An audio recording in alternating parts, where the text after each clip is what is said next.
Ever walk past a place for rent and wish you could just take a peek inside? Maybe even explore the layout. Envision the natural light streaming through the windows. Or plan where your vinyl record collection would go. At Apartments.com, you can. With tools like their 3D virtual tours, you can see the exact unit you could be living in. Really envision yourself in your new home with Apartments.com, the place to find a place. Imagine a future where there is no NATO. Or, at the very least, imagine a future where there is no NATO with American participation. What would that look like? It's important to speculate because I sense it's not far off. The alliance doesn't seem like it's going to outlive the second Trump administration.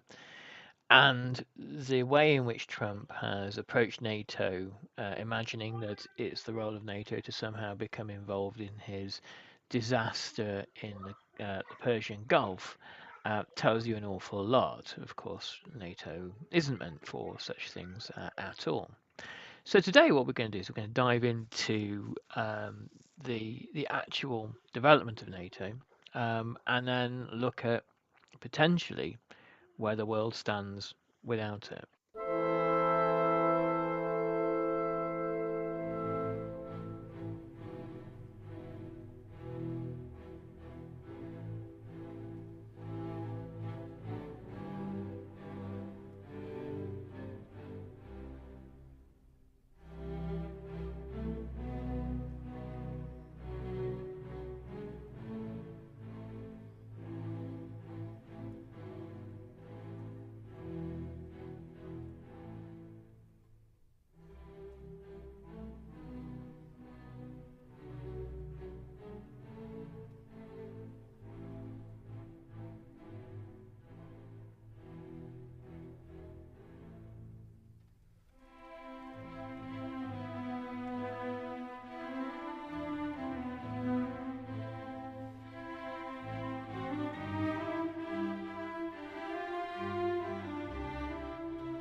So, welcome again to the Explaining History podcast. Apologies for the recent kind of dearth of episodes. I've been away for a week or so, and in which time, of course, matters have moved on.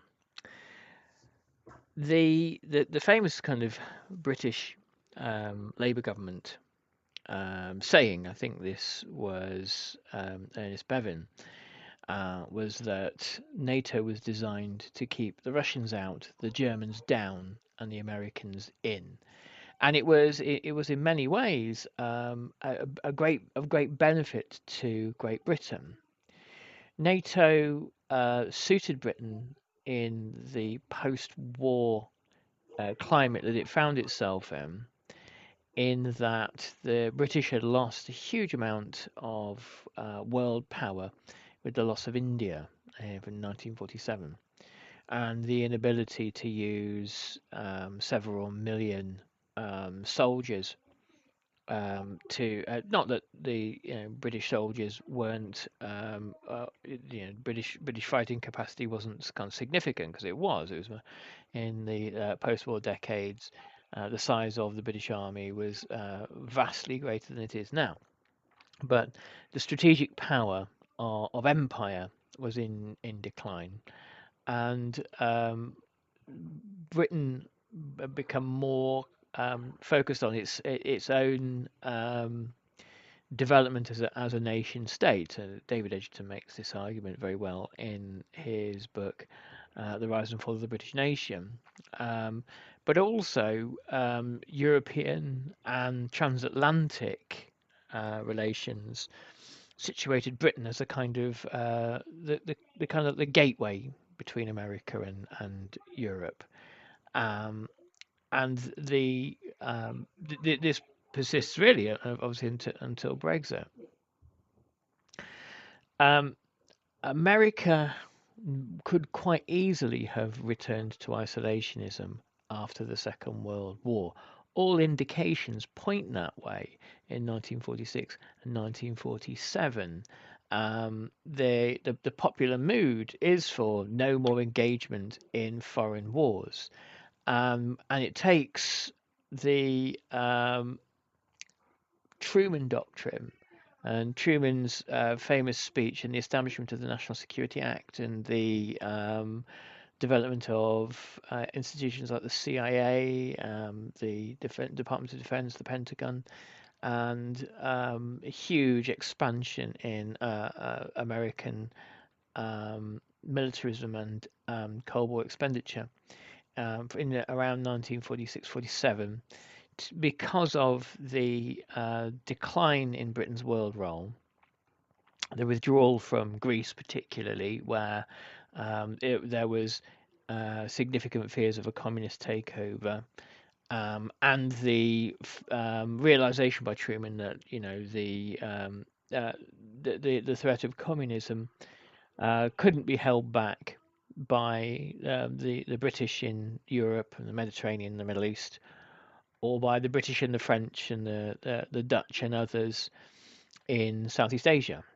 And that, after 1949, the second great disastrous communist takeover of the 20th century, the loss of China, it's clear that America's interests are not served in isolationism, and America's ability to achieve its strategic objectives, which it had tried to achieve quietly through World War II and also at the end of World War One, which was the elimination of European empires and their replacement with nation states, developing independent nation states that could be drawn into an American-centric global trading system that obviously benefits America, benefits Wall Street. All that's under threat if you don't step in and deal with the threat not just of communism but of national liberation movements. So the way that one of the pillars of this is Atlanticism, by keeping the Russians out of Western Europe, and helping Western Europe to recover, develop, and to unify. I mean, a key part of the provisions of the Marshall Plan create the foundations for the European Economic Community, which later obviously becomes the European Community and then the European Union. So Atlanticism and the military side of Atlanticism is, of course, NATO, which coalesces around the development of West Germany as an independent nation state. Now, there are some arguments to suggest that NATO should have disbanded itself after the end of the Cold War. It's difficult to make these kind of counterfactuals. NATO has a purely defensive purpose, notionally, on paper. Of course, later on, NATO's interventions in Afghanistan and Libya would tend to suggest otherwise. The NATO's intervention in the Yugoslav wars is a kind of a fraught and complex case. But NATO, at no point in any of those events, except with the exception of Afghanistan, was Article 5 of the pact triggered. An attack on one is an attack on all. The Russian way, obviously, of seeing NATO as this expansionist military alliance and a threat, has a kind of a long history. There were assurances given at the end of the Cold War that Gorbachev um, rather unwisely believed that there would be no NATO expansionism. And Gorbachev was viewed by the security establishment, the defense establishment in the USSR, the various organs of the secret state and the army, as being woefully naive in accepting these guarantees at face value. Um, it was widely believed that any treaty, and of course there is no treaty, there is no Paris Peace Conference or Potsdam Conference at the end of the Cold War, then there is no Treaty of Versailles at the end of the Cold War. And it's widely believed that had there been, this is a kind of a general view amongst in the dying days of the Soviet Union, that even had there been such a treaty, that the West, particularly America, and its allies, wouldn't have kept to it anyway.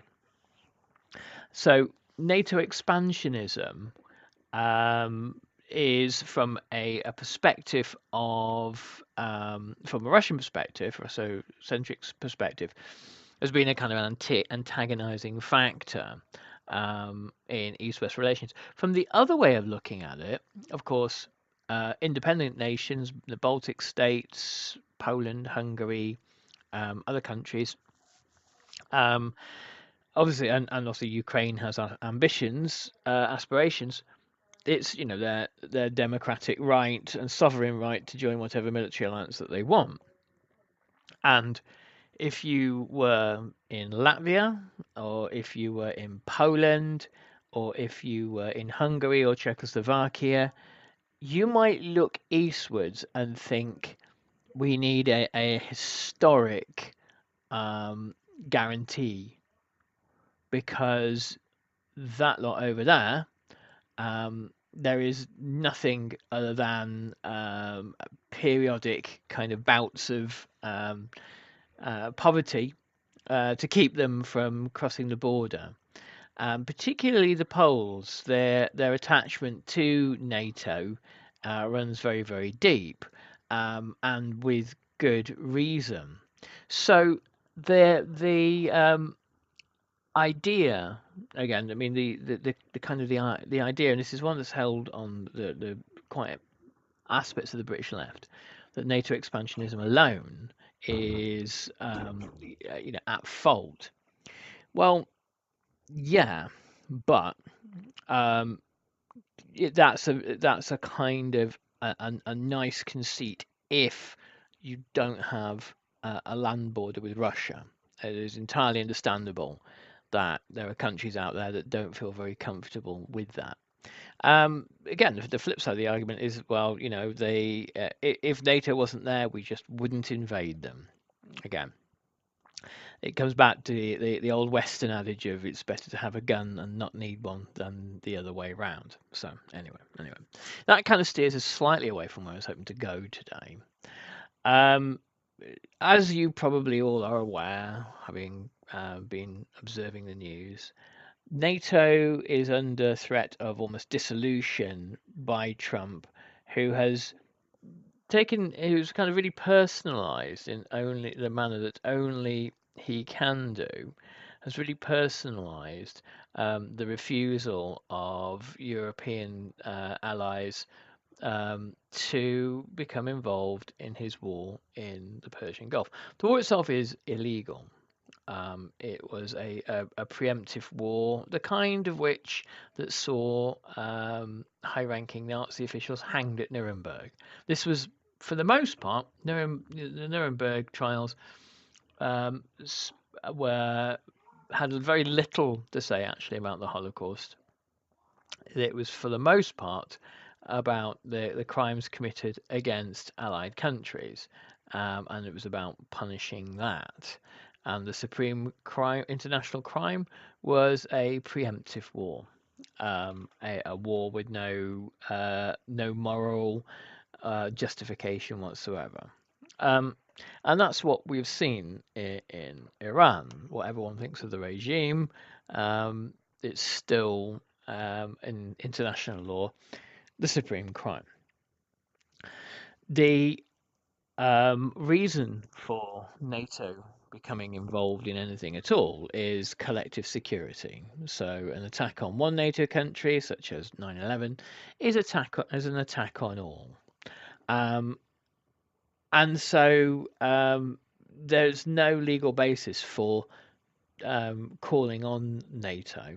And Trump basically is only interested in NATO help because he's in serious trouble. He would like British and French warships to paint targets on themselves while sailing through the Straits of Hormuz instead of American ships. And he's resorted to these kind of childlike taunts about the kind of worthiness of the Royal Navy now that the British ships are not going to take that route. No doubt somebody from the Ministry of Defence has had a brief word with the Prime Minister and sketched out to him the scale of losses should we have been foolish to take Trump up on that one. And Trump's attempts to demand Greenland as to be annexed by America, his threats towards Canada, his humiliation of NATO allies has all meant that there is little appetite, zero whatsoever, for anyone to become involved in his war. So the next move, I mean, Trump may well decide that the European allies, whom he didn't like anyway, have now betrayed him. He tends to kind of take these things rather personally, and he may well decide to retaliate with withholding resources, fuel perhaps.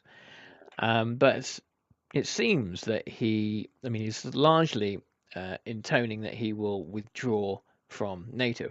Whether this could be legally done, I know one needs to have a vote in the House of Representatives to enact a foreign treaty. So perhaps to withdraw, you need one as well. I don't know. Perhaps he can do it as an executive order. Perhaps an incoming Democrat president will try to reverse that. Perhaps not.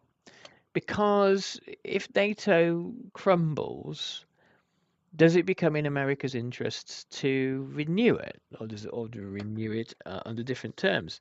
Will European powers trust America again? It would seem unlikely. The sun is out, the birds are chirping, and the open road is calling. Bring on the spring at the Honda Spring Event and take that road trip you've been dreaming of. Now's the time to check out the Honda Civic and HR-V from Honda, the 2025 Kelley Blue Book's KBB.com Best Value brand.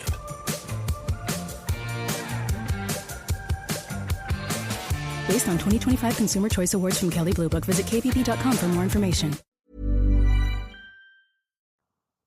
Conditions that created Donald Trump and put him in the White House won't disappear if AOC or Gavin Newsom or whoever it is wind up in the White House. They might be in abeyance for a few years, but they may well be back. And probably, if you're a vaguely sensible military planner in Europe, it makes sense to press on without America. What does this do for America? Well, it instantly loses America access to countless bases which were used to contain Russia and control the Middle East. But it does more. I mean, one of the things it will do is create a huge financial hit for America's arms producers. When American presidents are demanding that Europeans spend more on their defense budgets, what they're saying is spend more on your defense budgets with us. Intelligence also takes a hit. An America that isn't constrained by NATO, that isn't a participant in NATO, loses all sorts of aspects of intelligence sharing, perhaps losing access to the Five Eyes network, and also the various kind of intelligence cooperation and collaborations with other NATO countries. And obviously America has its own enormous intelligence establishment, but that alone is still quite a significant issue. Europe potentially loses far more. Europe has relied on America's nuclear umbrella. France, of course, is an independent nuclear power. Great Britain less so. Great Britain reliant on Trident, which has its own kind of kill switch baked into it. Trident can't be used without American say-so. And Trump, again, saying the quiet part out loud not so long ago, said that essentially American F-35s supplied to European countries were, slower, less maneuverable, and had a kill switch baked into them. Can literally be switched off in the manner that Teslas can be essentially switched off. I mean, again, you have to ask yourself how much of that is factually true. I suspect an awful lot of things aren't shared with Trump because he's such a liability, but one is wise to be suspicious. The main beneficiary, of course, is going to be Vladimir Putin in Russia. For him to be able to see the rolling up of NATO, or at least the diminishment of NATO into a European defence alliance, will be an almighty coup.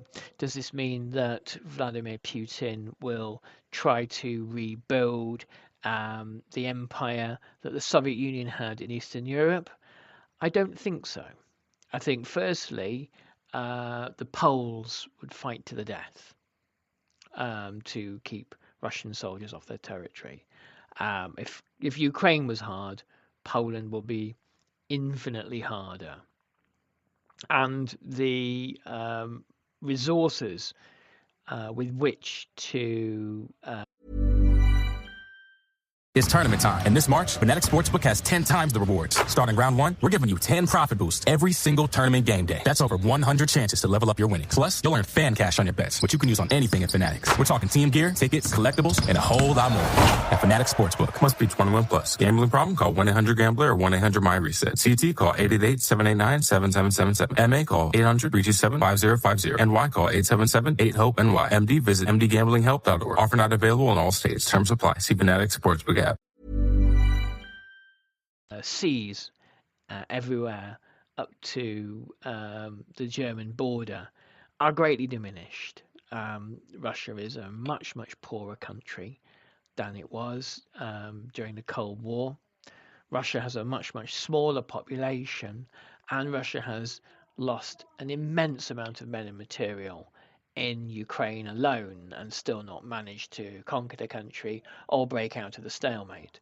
So in some ways, I think that there, with the withdrawal of America, Europe would have sufficient time to build up its forces in order to protect itself from a possible threat from Russia. With the kind of for want of a better word, the tanky argument. I'm not sure I really kind of endorse that phrase. Is that the only thing that really upset poor benign Russia was the existence of a scary, threatening NATO, and that, with NATO gone, there would be simply harmony across the continent. Which, I mean, you can hear my sarcasm, but I suspect probably that's not the case. I think that you may well have a situation where you have a more kind of assertive Russia, but whether it's got the ability to do anything, and whether NATO countries adapt to the new rules of warfare and use drones in the way that Ukraine and Iran have trailblazed them, thus kind of making mass build-ups of troops and armored vehicles a kind of a thing of the past. That would be obviously the wise thing to do. So it may not all be as perilous as one imagines, but again, these are things for an armchair former history teacher to idly speculate on.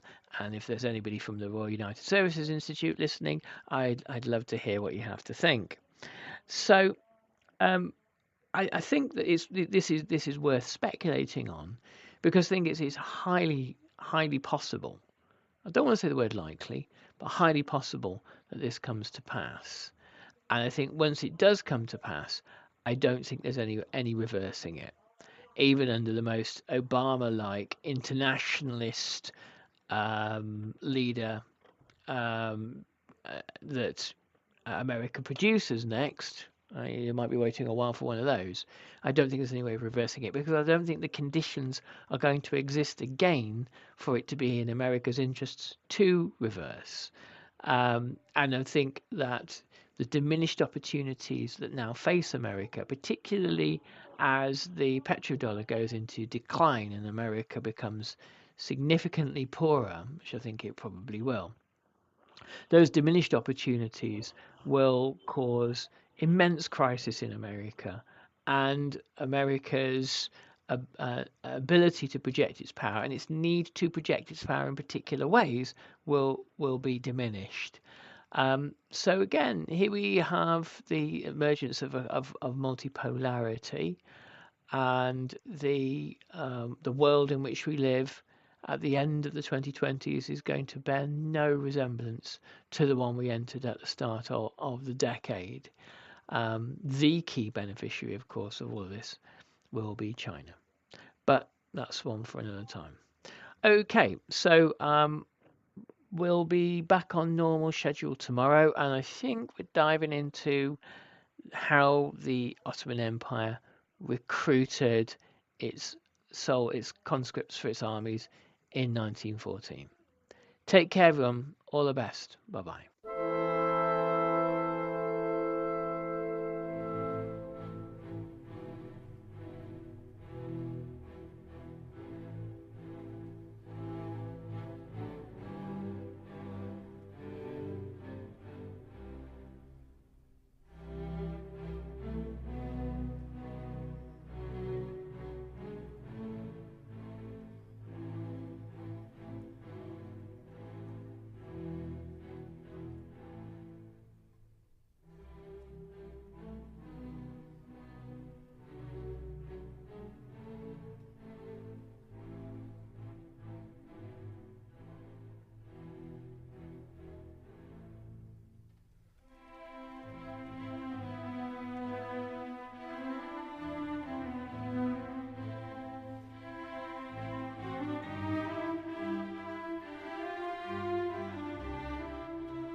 Ever walk past a place for rent and wish you could just take a peek inside? Maybe even explore the layout. Envision the natural light streaming through the windows, or plan where your vinyl record collection would go. At Apartments.com, you can. With tools like their 3D virtual tours, you can see the exact unit you could be living in. Really envision yourself in your new home with Apartments.com, the place to find a place. Thank you for listening to this episode of Explaining History. This podcast is an independent production, and it's listener support that keeps these conversations going week after week. If you find value in the show and want to help cover the costs of research and production, please consider making a contribution. You can join our community on Patreon or make a one-off donation. Just follow the links in the show notes for this episode. Every bit of support is truly appreciated.